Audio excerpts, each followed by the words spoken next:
Mesdames et messieurs, chers compatriotes, le Gabon célèbre ce 16 septembre 2014 la journée de la protection de la couche d'ozone, instaurée par la résolution 49-114 de l'Assemblée générale de l'ONU. Cette année, le thème sera « Protection de la couche d'ozone, la mission continue ». Oui, la mission doit continuer, car les scientifiques nous avertissent que la couche d'ozone restera vulnérable encore pendant les 10 prochaines années, au regard de nos modes de vie.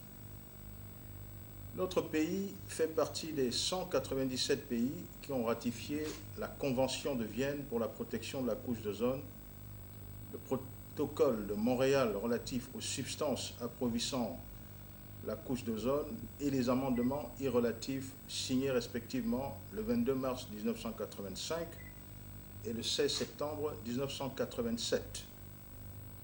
La célébration de cette année est un moment propice pour rappeler l'importance et la fragilité de la couche d'ozone, ce mince filament gazeux situé dans la stratosphère qui nous protège des rayons solaires nocifs tout en contribuant à la protection du climat mondial. Au fil du temps, cette couche a continué à se détériorer sous les effets négatifs des substances qui l'appauvrissent, notamment les gaz ou les solvants utilisés dans les machines de froid, de réfrigération, la production des mousses, la fabrication des aérosols et la protection contre les incendies. Mesdames et messieurs, chers compatriotes, nous sommes tous les maillons d'une chaîne qui appauvrit la couche d'ozone. Nous devons prendre conscience des conséquences et des dangers de ce phénomène sur la santé humaine et l'environnement. Pour la santé humaine, on note par exemple les cataractes, les cancers de la peau, la diminution des défenses immunitaires de l'homme. Sur l'environnement, on note la réduction de la croissance des végétaux, y compris dans l'agriculture, la destruction du phytoplancton, la décamation des animaux, etc.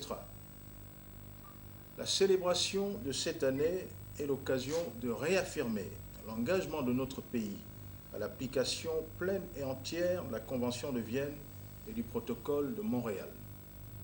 Cet engagement cadre avec la vision du président de la République, chef de l'État, son Excellence Ali Bongo Ondimba, de faire de la gestion durable de l'environnement un levier stratégique de développement et de croissance économique de notre pays. C'est là tout le fondement du Gabon vert. Chers patriotes, 27 ans après la signature du protocole de Montréal, notre pays peut aujourd'hui se féliciter de ce que sa mise en œuvre a été un remarquable exemple de mobilisation et de coopération internationale. C'est ainsi que la production et la consommation mondiale des substances appauvrissant la couche d'ozone ont été réduites de plus de 90% et les progrès continuent. Les recherches scientifiques ont permis de trouver des alternatives viables et des technologies qui permettent de remplacer, de récupérer et de détruire ces substances. Toutefois, des efforts restent à déployer en matière de gestion, de contrôle et d'élimination. Les progrès ne peuvent être obtenus que si les réglementations sont appliquées et s'il s'opère une reconversion vers les substances de remplacement. Notre pays, le Gabon, qui est engagé dans cette lutte, doit poursuivre les efforts en cours. Nos cadres administratifs et réglementaires doivent être renforcés pour mieux contrôler la vente et l'utilisation de ces substances et lutter contre les marchés illégaux qui pourraient se développer au regard de l'accroissement des besoins de la population en équipement de froid. Les professionnels utilisateurs de ces substances doivent être mieux formés sur les risques et les impacts environnementaux. Le ministère de l'Environnement, dont j'ai la charge, va s'atteler à mettre en place un système de certification pour que les professionnels s'assurent que les substances appauvrissant la couche d'ozone sont utilisées dans le respect de l'environnement. Dans le même sens, Le ministère continuera à sensibiliser les entreprises et les ménages quant à l'utilisation et à la gestion des stocks de ces substances et des équipements qui les contiennent.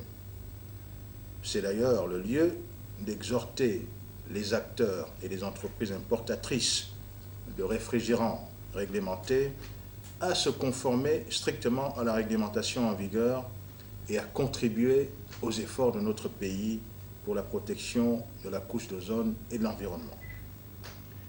Mesdames et messieurs, chers compatriotes, au nom du gouvernement, je voudrais saluer l'action en faveur du renforcement des capacités de notre pays menée par le Programme des Nations Unies pour l'environnement, le Fonds multilatéral des Nations Unies et l'Organisation des Nations Unies pour le développement et l'industrie.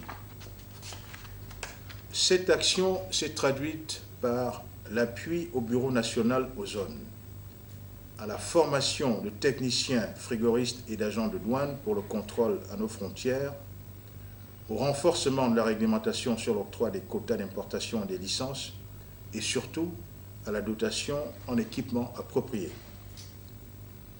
Dans le sens de la voie tracée par le chef de l'État, notre pays poursuivra cette collaboration internationale en vue d'honorer nos engagements au protocole de Montréal. L'abandon progressif et l'utilisation réglementée de ces substances vont contribuer à protéger la couche d'ozone pour les générations actuelles et futures, à faire face au changement climatique et à protéger la santé humaine. Je vous invite à méditer profondément le thème choisi en cette année, en ce 27e anniversaire de la célébration de la Journée internationale de la préservation de la couche d'ozone. Je cite, « Protection de la couche d'ozone, la mission continue ».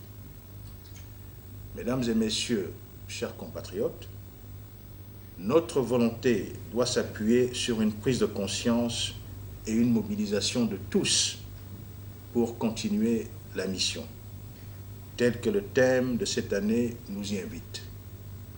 Car le succès de notre lutte dépendra le maintien des conditions favorables à la vie sur notre planète Terre. Je vous remercie.